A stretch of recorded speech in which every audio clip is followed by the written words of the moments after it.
Gold trusted gold buyers మీరు తాకట్టు పెట్టిన బంగారాన్ని విడిపించి ఈ రోజు ఉన్న మార్కెట్ ధరకు కొనబడను.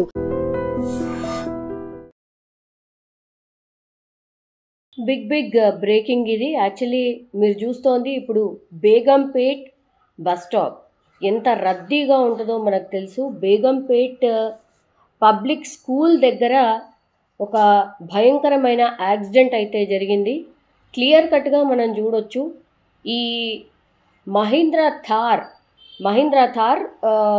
ఒకతను వాళ్ళ ఇద్దరు పిల్లల్ని తీసుకుని స్కేటింగ్ కోసమని ఈ ప్యారడైజ్ వైపు వెళ్తున్నాడు. ఆ టైంలోనే అంటే ఇది పొద్దున 6:30 గంటల ప్రాంతంలో జరిగినటువంటి ఇన్సిడెంట్. మార్నింగ్ చాలామంది కూడా వాకర్స్ కానీ, జాగింగ్ చేసే వాళ్ళు కానీ, గ్రౌండ్కి వెళ్ళే వాళ్ళు కానీ, లేకపోతే ఈ స్పోర్ట్స్ కోసం వెళ్ళే వాళ్ళు కానీ చాలా పెద్ద ఎత్తున ఈ గ్రౌండ్స్కి వెళ్తూ ఉంటారు. అట్లాంటిదే థార్ వెహికల్లో ఒక తండ్రి ఇద్దరి పిల్లల్ని స్కేటింగ్ కోసమని తీసుకువెళ్తున్నటువంటి టైంలో జరిగినటువంటి ఇన్సిడెంట్. మెయిన్ రోడ్డు పైన దట్టు బేగంపేట్ బస్ స్టాప్లోనే ఈ ఇన్సిడెంట్ జరిగింది. 6:30 గంటల ప్రాంతంలో ఒక 2 ట్రక్కులు అత్యంత వేగంగా ఈ తండ్రి చెప్తున్న ఈ థార్ ఎవరైతే డ్రైవ్ చేసిరో ఆ తండ్రి చెప్తున్న వివరాల ప్రకారం అయితే 80 నుంచి 90 కిలోమీటర్ల వేగంతో ఈ హెవీ లోడ్తో ఉన్నటువంటి ఈ వాహనాలు ఏవైతే ఈ ట్రక్కులు ఉన్నాయో, మినీ ట్రక్స్ ఏవైతే ఉన్నాయో, ఆల్రెడీ ఒకటి అత్యంత వేగంగా దూసుకొని ముందుకు వెళ్ళిపోయింది. ఏంటి ఇంత ఫాస్ట్గా వెళ్తున్నారు అని మిర్రర్లో ఆయన చూసినప్పుడు వెనకాల నుంచి ఇంకో ట్రక్ కూడా, మినీ ట్రక్ అత్యంత వేగంగా వస్తోంది. అది కూడా ఈ రైట్ సైడ్ ఒకవైపు ఇట్లా వంగిపోయి ఉందన్నమాట ఆ వెహికల్. అది గమనించిన తర్వాత ఈ థార్కి సంబంధించిన వెహికల్ని పూర్తిగా లెఫ్ట్ వైపు పూర్తిగా పక్కకు ఆపేసుకున్నటువంటి సిచ్యువేషన్. అట్లాంటి ఆపేసుకున్న థార్ వెహికల్ని అత్యంత వేగంగా వచ్చినటువంటి ఈ ట్రక్ వెనకాల చాలా బలంగా ఢీకొట్టడమే కాకుండా, ఢీకొట్టిన తర్వాత కొద్దిగా దూరానికి ఈ థార్ వెహికల్ని లాక్కొని వెళ్ళిపోయిన తర్వాత ఆ తర్వాత ముందుకు వెళ్ళిపోయి ఈ ట్రక్ పూర్తి స్థాయిలో బోల్తా అయితే పడిపోయింది. నిజం చెప్పాలంటే కూడా వీళ్ళ అదృష్టం బాగుంది. ఈ థార్ వెహికల్లో ఎవరైతే జర్నీ చేస్తున్నారో వాళ్ళ అదృష్టం చాలా బాగుంది. లేదంటే ఈ ట్రక్ పూర్తిగా థార్ వెహికల్ మీద పడిపోయి ఉంటే మాత్రం స్పాట్లో తండ్రి అట్లాగే ఇద్దరు పిల్లలు చనిపోయే వాళ్ళు.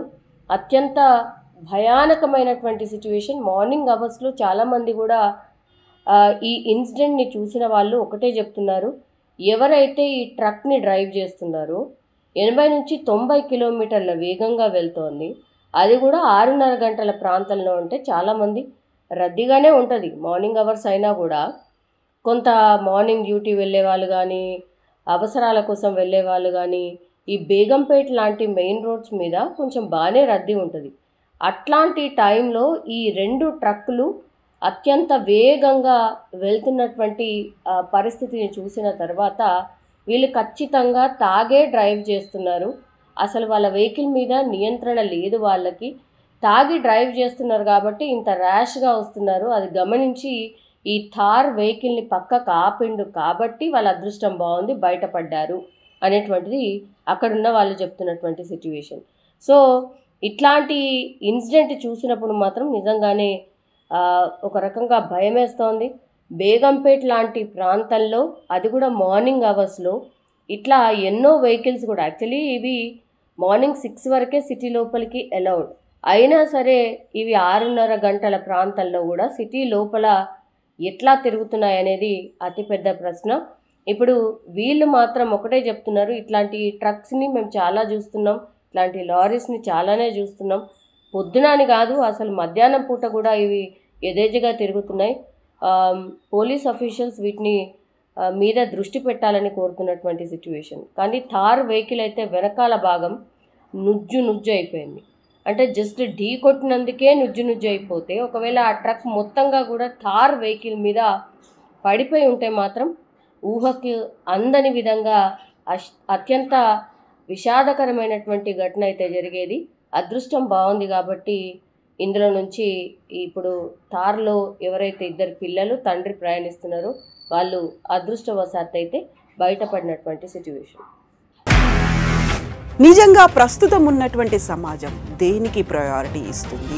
ఆర్థిక సంబంధాల చుట్టూ మాత్రమే తిరుగుతోంది. మళ్ళీ ఎన్నికలంగానే చాలా విరక్తి కలుగుతున్నాం. మంచి అనిపిస్తుంది కదా, లేడీస్ కూడా ఛాలెంజింగ్ జాబ్స్ చేసినప్పుడు చాలా బాగుంటది. ట్రాఫిక్ అసిస్టెంట్స్ గా నియమించిన ట్రాన్స్జెండర్స్ అందరితో సాల్యూట్ చేయించుకుంటున్నారు. ఫుడ్ డెలివరీ ఇవ్వటానికి వెళ్ళినటువంటి డెలివరీ బాయ్ అనిల్ పై కళ్ళ ముందు